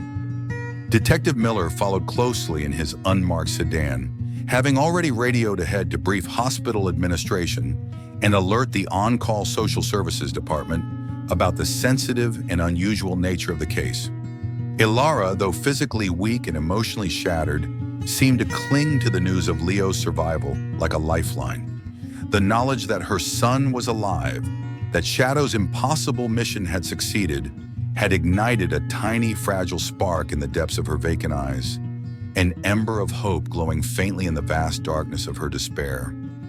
She was admitted immediately, triaged not as a perpetrator, but as a patient in critical need of care. An IV line was started to deliver warm fluids, combating the severe dehydration and hypothermia. Blood was drawn for tests. Warm blankets were piled high. A doctor conducted a gentle examination, noting her emaciated state, the bruises on her arms from unknown origin, perhaps falls during her wandering, the tremor in her hands, the flat affect punctuated by bursts of uncontrollable weeping. The diagnosis was clear: severe malnutrition, dehydration, hypothermia, and acute psychological distress. While Elara was being tended to medically, Sarah Jenkins arrived. She was the hospital's senior social worker, a woman in her late 40s with calm, perceptive eyes, short, practical brown hair, and an air of quiet competence honed by years of navigating the complex intersection of medical crises and social vulnerability. Sarah had seen countless heartbreaking situations walk through St. Jude's doors, but the initial report on this case, the baby delivered by a dog, the mother found near collapse in the park, the desperate note, was unique in its specifics, though tragically familiar in its themes of poverty and isolation. Sarah met Elara in her assigned room on a quiet medical floor, away from the bustle of the ER. Elara was lying listlessly in the hospital bed, dwarfed by the starched white sheets, staring blankly at the acoustic tile ceiling. Sarah pulled up a chair, her movements calm and unhurried, projecting an aura of safety and non-judgment. "Elara," Sarah began softly, her voice gentle but clear. "My name is Sarah Jenkins. I'm a social worker here at the hospital. I know this is an incredibly overwhelming time for you. Right now, the most important thing is for you and Leo to be safe and for you to rest and begin to recover." Elara didn't respond verbally, just gave a slight, almost imperceptible nod, her gaze remaining distant. The guilt was a physical presence, a heavy weight pressing down on her chest, making it hard to breathe, hard to meet Sarah's kind eyes. "Detective Miller has explained the situation to me," Sarah continued, choosing her words carefully. "We understand that you've been through an unimaginable ordeal, Elara. We know you were in a desperate situation." Still silence from the bed. Sarah waited patiently, allowing Elara space. "Leo," Sarah said, her voice softening further, "is doing remarkably well in the neonatal intensive care unit, the NICU. He's stable, warm, getting the nutrition he needs. The doctors are very optimistic about his recovery. He's a little fighter." At the mention of Leo's name, Elara's focus sharpened slightly. Her head turned on the pillow, her red-rimmed eyes finally meeting Sarah's. "Leo," she whispered, the name barely audible. "He's really okay?" "He really is," Sarah affirmed, offering a small, reassuring smile. "He has wonderful nurses and doctors looking after him around the clock. When you're feeling a bit stronger, perhaps later today or tomorrow morning, we can arrange for you to go see him." The possibility seemed to stun Elara. "See him?" she repeated, her voice trembling. They'll let me see my baby?" Fear warred with desperate longing in her eyes. Fear of judgment, fear of her own inadequacy, fear that seeing him would break her completely. "Of course they will," Sarah reassured her gently but firmly. "He needs his mother, Elara, and you need him. But first we need to focus on getting you stronger and more stable, medically and emotionally. You've been through significant trauma. There are resources here to help you. Doctors, counselors, support systems. You don't have to carry this burden alone anymore. We want to help you rebuild." Elara closed her eyes, fresh tears squeezing out from beneath her lids. The idea of help felt foreign, almost frightening. For so long, it had just been her, Leo, and Shadow against the world. Accepting help felt like acknowledging the totality of her failure. Yet the thought of seeing Leo, of touching him, of knowing he was truly safe, it was a powerful pull. Meanwhile, downstairs, news of the mother's discovery and admission spread quickly among the ER and administrative staff who were aware of the morning's events. Evelyn Reed felt a complex wave of emotions. Profound relief that the mother was found alive, deep sadness for the circumstances that led her to such desperation, and renewed awe for the dog who had navigated this entire tragedy. Her thoughts turned again to Shadow. After the police had left with him, the dog had been temporarily moved from the ER waiting area to a quiet, unused administrative office nearby. Sympathetic staff members had provided him with fresh water, which he drank deeply, and a soft, discarded blanket from the linen closet.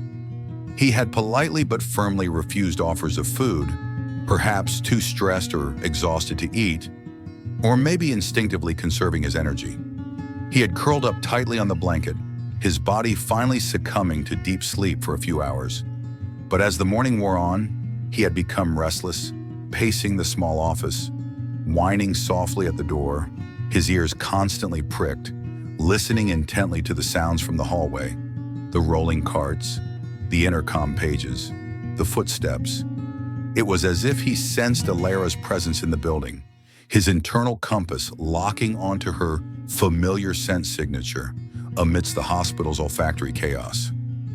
Detective Miller, having completed his initial reports and conferred with Sarah Jenkins, decided to check on the canine hero before heading back to the precinct.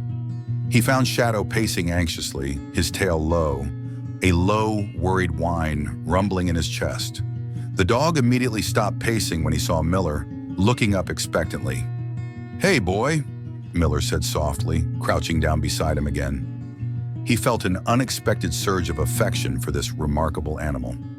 "It's okay, we found her. Your person, Elara, She's here upstairs. She's safe, getting help. And the little one, Leo, he's fighting hard in the NICU. He's going to be okay too." Shadow seemed to understand the tone, if not the exact words.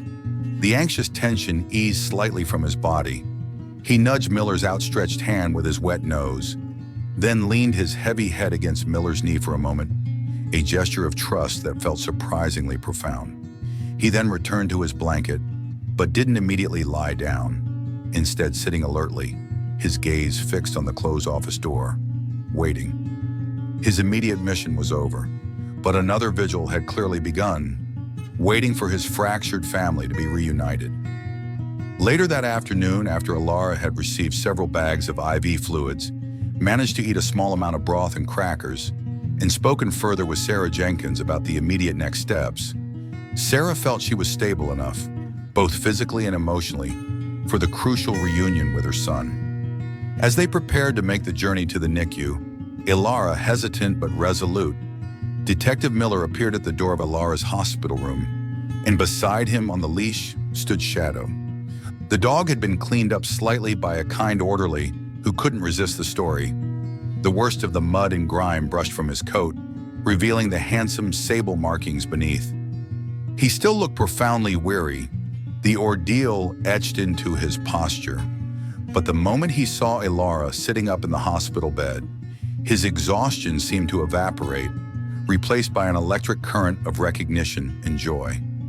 His tail began to wag, slowly at first, then with increasing, body-wriggling enthusiasm. He pulled slightly on the leash Miller held, whining softly, a sound thick with longing, his intelligent amber eyes fixed solely on her. Elara's breath caught in her throat. A choked cry escaped her lips. "Shadow!" Tears, immediate and overwhelming, sprang to her eyes. This was real. He was here. He was safe. Miller, understanding the bond, unclipped the leash. Shadow didn't bound or jump. He padded quickly, purposefully to the bedside, his claws clicking softly on the linoleum. He rested his heavy head gently on the edge of the mattress, nuzzling Elara's trembling hand, his tail thumping a happy rhythm against the bed frame. Elara buried her face in his thick, familiar-smelling fur, sobbing freely now. Tears of relief, gratitude, grief, and overwhelming love for this incredible creature who had literally walked through fire for her and her son. "Oh, Shadow," she wept, her words muffled in his fur. "My good boy, my brave boy, you found him. You saved him. You saved us both. Thank you. Thank you. I'm so sorry. So sorry I asked that of you." Shadow whined again, a soft, crooning sound, and gently licked the tears from her cheek, his whole body vibrating with restrained joy. He had found his person. She was safe. The fractured pieces of his world were beginning to come back together. Sarah Jenkins and Detective Miller watched the poignant reunion from the doorway, both deeply moved, their professional reserve momentarily dissolving. "He wouldn't settle down in the office," Miller explained quietly to Sarah, his voice slightly rough. "Kept pacing, whining at the door. He knew she was here somehow. I figured, well, maybe they both needed this right now." Sarah nodded, her own eyes moist. "I think you figured right, Detective. Sometimes the best medicine isn't in a bottle." With Shadow walking calmly, proudly beside her wheelchair, his protective instincts fully re-engaged, his head held high, his gaze steady and watchful as he scanned the hallway, Elara was carefully transported up to the neonatal intensive care unit. The transition from the relative quiet of the medical floor to the hushed, technologically dense environment of the NICU was jarring. Soft, rhythmic beeping from dozens of monitors formed a constant soundscape.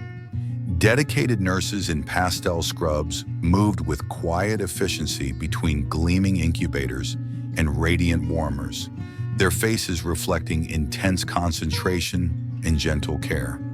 It was a world dedicated to the most fragile of lives. And there, in a clear, climate-controlled incubator, bathed in the warm, soft glow of a billy light, was Leo. He was still impossibly tiny, wires snaking from beneath his little knitted cap, monitors attached to his chest and foot, a thin feeding tube taped near his nose, a nasal cannula delivering humidified oxygen, but the deathly gray-blue pallor was gone. His skin had a healthier, pinkish hue. His breathing, though still assisted, was even and regular. He was sleeping peacefully, his tiny fists curled near his face. Elara stopped the wheelchair beside the incubator, her breath catching. She reached out a trembling hand, hovering over the transparent plexiglass enclosure. Suddenly afraid to touch, afraid to break the spell, afraid her presence might somehow harm him after everything. Tears streamed silently down her face, blurring the image of her son. He looked so fragile, so vulnerable, yet so undeniably alive. Warm, safe, cared for. Everything she hadn't been able to provide. "You can touch him, Elara," a kind-faced NICU nurse, Nurse Henderson, encouraged softly, noticing her hesitation. "Right here, open the portal. Use the hand sanitizer first. Gently now. He knows his mama's touch." With trembling fingers, Elara complied, reaching through the small circular opening in the incubator wall. She laid her hand gently, tentatively, on Leo's tiny back, feeling the surprising warmth of his skin through the thin hospital gown, the soft, steady rise and fall of his breathing beneath her palm. A wave of fierce, primal, protective love washed over her, so intense it almost buckled her knees, rooting her to the spot. This was her son, her miracle baby. "Leo," she whispered, her voice thick with unshed tears and overwhelming emotion. "Oh, my baby, my sweet boy. Mama's here now. Mama's so sorry, but I'm here. I won't leave you again." As if sensing her presence, responding to the familiar vibration of her voice, Leo stirred slightly in his sleep. His tiny brow furrowed for a moment, then smoothed out again. He made a small, contented sighing sound, settling deeper into slumber, seemingly comforted by her touch. Shadow, who had been instructed to wait patiently just outside the immediate sterile field surrounding the incubator, sat quietly at Elara's feet, his head resting near her ankles. He didn't whine or make a sound, respecting the quiet intensity of the environment, but his gaze was fixed intently on the incubator, on the tiny life form within it. He watched Elara's interaction with her son, his presence a calm, grounding force in the emotionally charged room. He was the silent, steadfast link connecting their fractured past to this fragile, hopeful present. The bridge built of loyalty. The attending neonatologist, Dr. Ramirez, came over to speak with Elara, explaining Leo's condition and progress in gentle, clear terms. He was still weak, needing continued monitoring, respiratory support, and specialized nutrition via the feeding tube. But his vital signs were strong. His response to treatment had been remarkable given the severity of his condition upon arrival. The hypothermia and dehydration were resolving rapidly. His blood work was improving. He was, by all medical accounts, a resilient little fighter who had defied the odds. Elara listened intently, nodding, absorbing the medical jargon, asking hesitant questions. But her eyes rarely left her son's sleeping form. Gratitude towards the doctors, the nurses, and most profoundly towards Shadow, warred constantly with the persistent, crushing weight of her guilt. How could she have let things get so bad? How could she have put him through this? Yet looking at him now, safe and warm, a tiny flicker of hope for their future, something she hadn't dared to feel in months, began to bloom tentatively within her battered heart. She spent hours beside Leo's incubator that day, talking softly to him, singing fragments of lullabies remembered from her own childhood, stroking his tiny hand or back through the portal whenever the nurses allowed. Shadow remained nearby, a steadfast, furry guardian, occasionally receiving gentle pats from appreciative nurses who had heard his story. Sarah Jenkins worked quietly in the background, making calls from the hallway, coordinating with social services, arranging temporary shelter for Elara upon her eventual discharge, connecting her with resources for food aid, counseling, legal assistance regarding the eviction and David's debts, laying the groundwork for a potential future. Detective Miller filed his comprehensive report back at the precinct, carefully detailing the desperate circumstances, the mother's fragile state, the lack of any evidence of malicious intent, and strongly recommending intensive social services intervention rather than criminal charges. A recommendation the district attorney's office, upon reviewing the unique and compelling facts, would later formally accept. As evening fell, casting long, soft shadows across the quiet NICU floor, Leo began to wake more fully, stirring for his scheduled feeding and assessment. His tiny eyes fluttered open, unfocused at first, then seeming to settle on the familiar shape and sound of his mother leaning close to the incubator. Elara held his gaze, her heart swelling with a love so fierce it ached. "Hi, baby," she whispered, her voice trembling with emotion. "It's Mama. I'm right here." A tiny, almost imperceptible movement touched Leo's lips. Not quite a smile, perhaps just a reflex, but Elara chose to see it as recognition. He made a small, contented sound, a soft coo that resonated deep within her soul, the sweetest music she had ever heard. She looked down at Shadow, who met her gaze with his wise, steady eyes, his tail giving a slow thump-thump against the linoleum floor. "We're going to be okay, boy," she murmured, reaching down to stroke his broad head. "I don't know how yet, but we are. Thanks to you, we have a chance. A real chance." Shadow rested his chin briefly on her knee, a gesture of quiet affirmation, then settled back into his watchful pose. The vigil continued, here in this hushed sanctuary of healing, but its nature had transformed. Desperation had given way to fragile hope. The bridge between despair and possibility, built by the paws and heart of one loyal dog, felt blessedly, miraculously solid beneath their feet.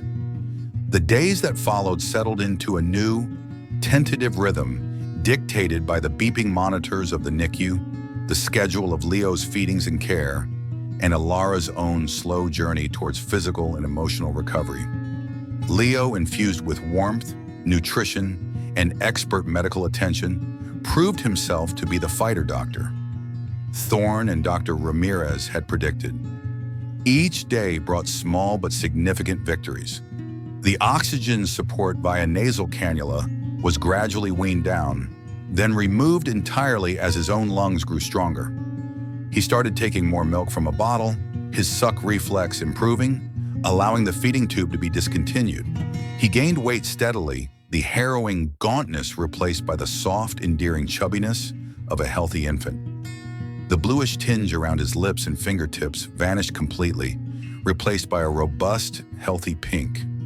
His eyes, when open, were bright, dark, and increasingly curious, already tracking the colorful mobiles the nurses hung above his incubator, and most importantly, focusing intently on his mother's face during their precious moments of contact. Elara, meanwhile, spent nearly every waking moment by his side, a quiet fixture in the NICU's gentle hum. The hospital staff, universally moved by her story and Shadow's incredible role in it, treated her with exceptional kindness and compassion.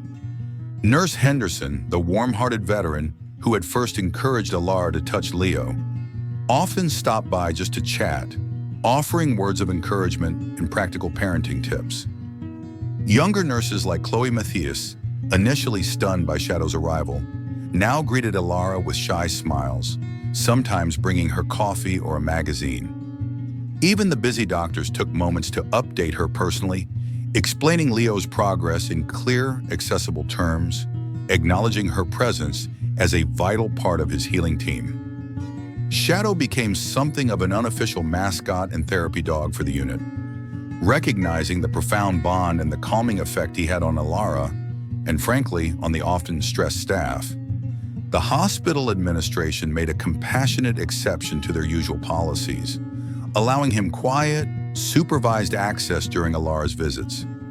He would lie patiently on a clean blanket provided by the nurses near Leo's incubator, or later beside Elara's chair during precious skin-to-skin kangaroo care sessions. His presence a steady, grounding force. He seemed to understand the need for quiet and calm, remaining utterly unobtrusive. Yet his watchful eyes missed nothing. His quiet dignity and unwavering loyalty earned him gentle pats, murmured words of praise, and the occasional pilfered biscuit from sympathetic staff members charmed by his story. Sarah Jenkins, the social worker, became Elara's anchor in the bewildering sea of bureaucracy and future planning. Methodically, patiently, and with deep compassion, Sarah helped Elara navigate the complex systems of social assistance. She secured emergency funding to cover immediate needs. She worked miracles to find a placement for Elara and Leo in a highly sought-after transitional housing program called Next Step Haven, a supportive living facility offering subsidized apartments and wraparound services for mothers working towards independence. She arranged for counseling sessions for Elara, both within the hospital and continuing after discharge, recognizing the deep trauma and guilt Elara needed to process. "You made an impossible choice, Elara, faced with unimaginable circumstances," Sarah reiterated gently during one of their sessions in a quiet hospital family lounge. Shadow dozing peacefully at their feet, his soft snores a comforting counterpoint. "Blaming yourself won't change the past. What matters now is focusing on the future, on Leo, and on accepting the support that's here for you. You don't have to be strong all by yourself anymore. Letting people help is a sign of strength, not weakness." Elara struggled immensely with this concept. The shame was a heavy cloak, woven from years of feeling inadequate, compounded by David's abandonment and her ultimate desperate act. Accepting charity, relying on strangers, felt like a confirmation of her failure as a mother, as a person. But then she would look at Leo, feel his small, warm body snuggled trustingly against her chest during kangaroo care, see the innocent perfection of his sleeping face, and her resolve would harden. For him, she would swallow her pride. For him, she would fight her demons. For him, she would accept the offered hands and build a better life, brick by painstaking brick. Detective Miller checked in periodically, his visits becoming less official and more personal. He developed a genuine soft spot for the unlikely trio. He brought shadow bags of high-quality dog food, claiming with a wry grin that it was unclaimed evidence from an unrelated case budget line. He brought Elara puzzle books and magazines, small distractions from the monotony of hospital waiting. He saw the subtle but profound changes in her, the haunted look in her eyes slowly receding, replaced by a cautious but growing light, the return of some color to her cheeks, the way she held Leo with increasing confidence and tenderness. He saw the undeniable, powerful bond between mother, child, and the remarkable dog who had refused to let them perish. His initial cynical disbelief felt like a lifetime ago, replaced by a quiet respect for their resilience. The story of Shadow's heroism and the family's plight, initially confined to hospital whispers and police reports, inevitably leaked to the local newspaper, the Oak Haven Chronicle. A sensitive, well-researched article, penned by a veteran reporter known for her human interest pieces, appeared on the front page of the Sunday edition. It focused primarily on Shadow's incredible journey, tracing his canine background, his retirement, and the astonishing instinct that led him to the hospital, while delicately handling Elara's circumstances, framing her actions within the context of extreme poverty, isolation, and maternal desperation. The article highlighted the themes of loyalty, survival, community responsibility, and the hope for second chances. It included a small, blurred photo of Shadow sitting patiently outside the ER. The public response was immediate, overwhelming, and almost entirely positive. Calls flooded the hospital switchboard in Sarah Jenkins' office. People wanted to help. Donations started pouring into a fund established by the hospital foundation. Not just money, but tangible goods. Boxes of brand new baby clothes, Diapers, formula, wipes, blankets, and toys arrived daily. A local furniture store owner, moved by the story, called Sarah and offered to completely furnish Elara's transitional apartment at Next Step Haven, free of charge. Several local business owners reached out, offering potential job interviews for Elara when she felt ready, wanting to give her a hand up. Churches organized collections. School children sent hand-drawn cards addressed to Leo and the hero dog. Elara, informed of this outpouring by Sarah, was stunned into silence, then overwhelmed by tears. Tears of gratitude this time. Strangers, people who knew only the barest outline of her story, were offering kindness, compassion, and practical help without judgment. It felt like a warm embrace after years of cold isolation. It chipped away at the thick walls of shame she had built around herself, making her feel, for the first time in a very long time, less alone, less invisible, perhaps even worthy of a second chance. One bright sunny afternoon, about 10 days after Leo's dramatic arrival at St. Jude's, Dr. Ramirez, accompanied by Nurse Henderson, came to find Elara. Leo was nestled comfortably in her arms, awake and alert after a successful bottle feeding, gazing up at her face with rapt attention. "Elara," Dr. Ramirez began, a warm, genuine smile crinkling the corners of his eyes. "I have some wonderful news. Leo has made truly remarkable progress. He's breathing entirely on his own, maintaining his body temperature perfectly, eating like a champ, and gaining weight beautifully. We've run all the necessary tests, and everything looks great. From a medical standpoint, we see no reason why he can't be discharged tomorrow." Elara gasped, her heart leaping into her throat. Tears welled up instantly, blurring her vision, tears of pure, unadulterated joy. "Tomorrow?" she whispered, hardly daring to believe it. "He can come home? Really?" "Really," Nurse Henderson confirmed, beaming, reaching out to gently squeeze Elara's shoulder. "He's graduated from the NICU with flying colors. He's ready to go home. Or rather," she amended gently, acknowledging Elara's situation, "to your new home at Next Step Haven." The day of discharge dawned bright, clear, and full of promise. A perfect spring morning that felt symbolic of new beginnings. Elara, with Nurse Henderson's help, dressed Leo in a soft, pale blue sleeper suit, one of the many donated outfits. He looked impossibly small still, but wonderfully healthy, his skin glowing, his eyes bright. Holding him close, inhaling his sweet, clean baby scent, Elara felt a profound wave of gratitude wash over her, so intense it left her breathless. They had made it. Against all odds, they had made it. Sarah Jenkins arrived with the final discharge paperwork, a folder full of resources and contact numbers, and the keys to the apartment at Next Step Haven. Detective Miller appeared too, off-duty this time, dressed in civilian clothes, carrying a small stuffed dog toy for Leo and a sturdy new leash for Shadow. And of course, Shadow himself was there, freshly brushed by Elara that morning until his coat shone, his tail wagging gently but constantly, his intelligent eyes seeming to understand the significance of the moment, the turning of a page. As Elara, holding Leo securely wrapped in a new, soft blanket in her arms, walked slowly towards the main hospital exit, the very same automatic doors Shadow had entered in desperation just over a week before, she paused just inside the threshold. Bright sunlight streamed through the glass panels, bathing Leo's face in warmth. He blinked, squinting against the unaccustomed brightness, then turned his head towards Elara, his tiny mouth curving upwards into a small, sleepy, utterly heart-melting smile.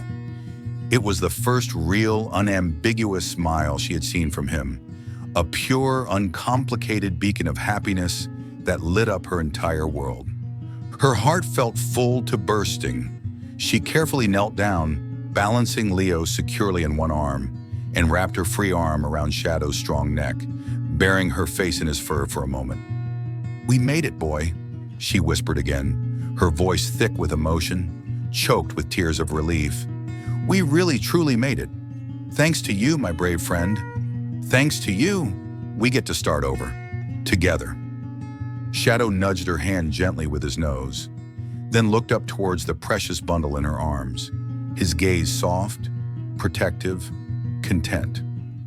Outside the hospital doors, a volunteer driver arranged by Sarah Jenkins waited beside a car filled with the first load of donated supplies, ready to take them to their new beginning at Next Step Haven. As Elara stepped out into the fresh, cool spring air, leaving the sterile scent of the hospital behind, she took a deep, cleansing breath. It felt like the first truly clean, hopeful breath she'd taken in months, maybe years. The future was still a vast unknown, undoubtedly filled with challenges, hard work, and the long process of healing. But it was no longer a terrifying, empty void. It held the tangible promise of safety, support, recovery, and a life shared with her resilient son and her extraordinarily loyal guardian. The journey ahead would be long, but they would walk it together, step by painstaking step, out of the shadows and into the light.